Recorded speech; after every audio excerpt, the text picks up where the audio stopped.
There are two sections for freeze: freezing insert effects for a track and freezing VST instruments. We'll talk about freezing insert effects for a track first. Freezing can relieve the stress when you have a large number of effects and your computer's CPU is overloading. Basically, it saves CPU power. If we look at this track, we can see by this button that there are insert effects on this track.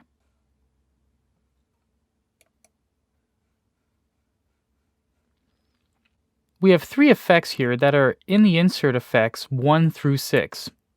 7 and 8 won't be frozen. These are post-volume fader insert effects. If you have CUBASE SL, this will be insert effect 6 that is post-fader. When you freeze insert effects, the audio file is exported with effects into a special freeze folder that is on your hard drive in your project folder. You can freeze this track by pressing this snowflake-looking button here.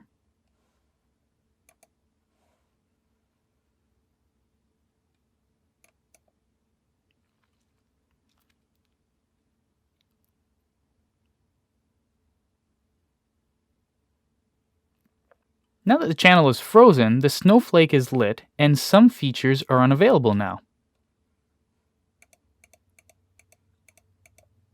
Pressing the E button, we can see that we still have access to the post-fader insert effects, our EQs, and our send effects.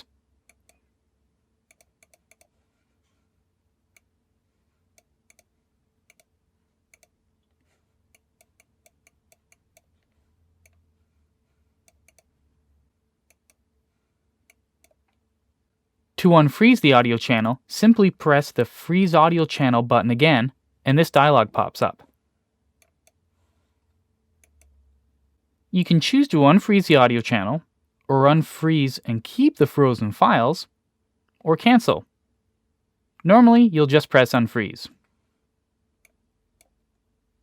If you chose to keep the frozen files, those files will still be on the hard drive, and if you need to, you'll be able to use them for something later. The second section is the freezing of VST instruments. VST instruments can use up a lot of power, and freezing is really needed here. There is something I should talk about first before we freeze this instrument.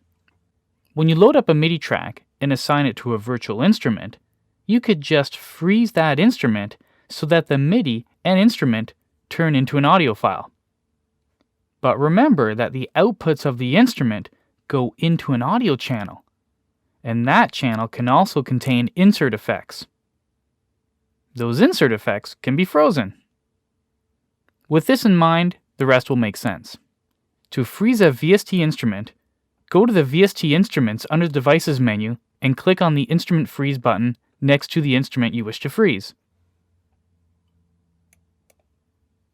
This dialog pops up asking us if we want to freeze the instrument only, or freeze the instrument and the audio channel insert effects with it.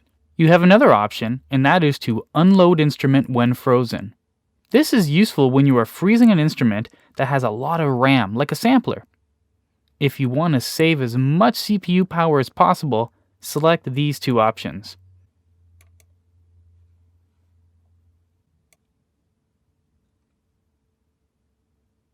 You can't make changes to the MIDI data once it's frozen, but you can unfreeze, make your changes, and then freeze it again.